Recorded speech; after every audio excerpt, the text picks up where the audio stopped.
So I'm actually in the workshop today filming, building a neck, and there's a router bit I've been using for the truss rod channels for the hot rod, the Stewmac HotRod Truss Rods that I use.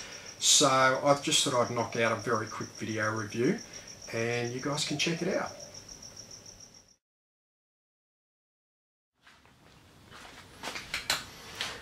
Alright guys, well this is going to be a very brief review of a router bit.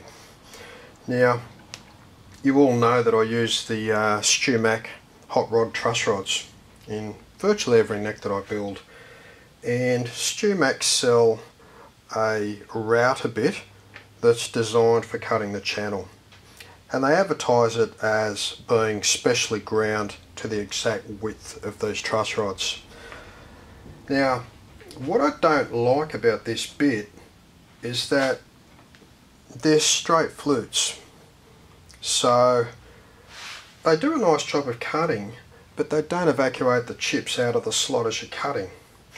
So as you're routing, your channel is just getting packed with sawdust, with chips, and it can pack in there really tight, and it actually heats the end of the bit up, and it starts burning the channel that you're cutting.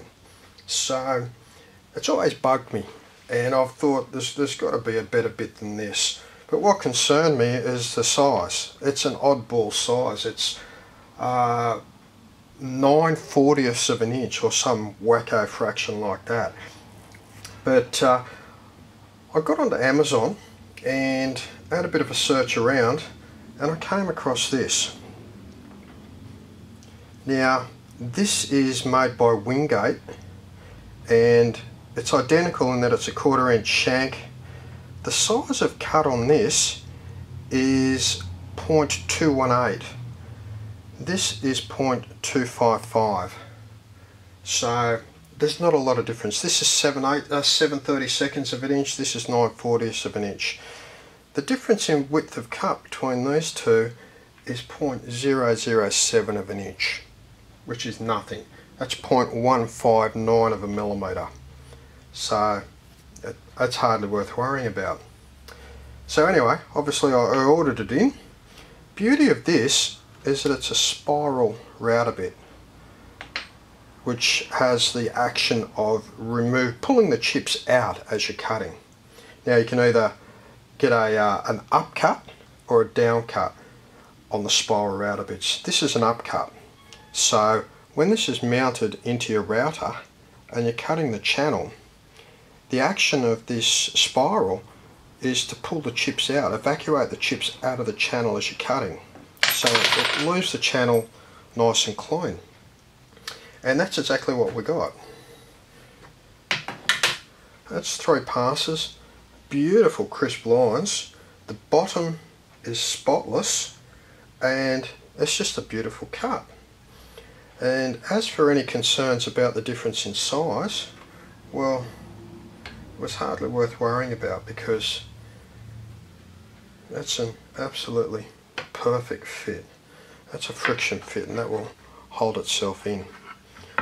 So in fact, this cuts a tighter channel than the Stewmac one, and that allows for an even better fit of the truss rod.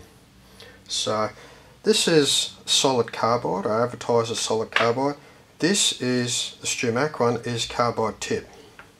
This is a spiral, this isn't. It's got a 3/4 inch cut, it's got a 1/2 inch cut. They're both 1/4 inch shank, and this is about $1 cheaper than this one. So it's a pretty easy decision. This does, in my opinion, a much better job than the Stewmac one, and it's cheaper.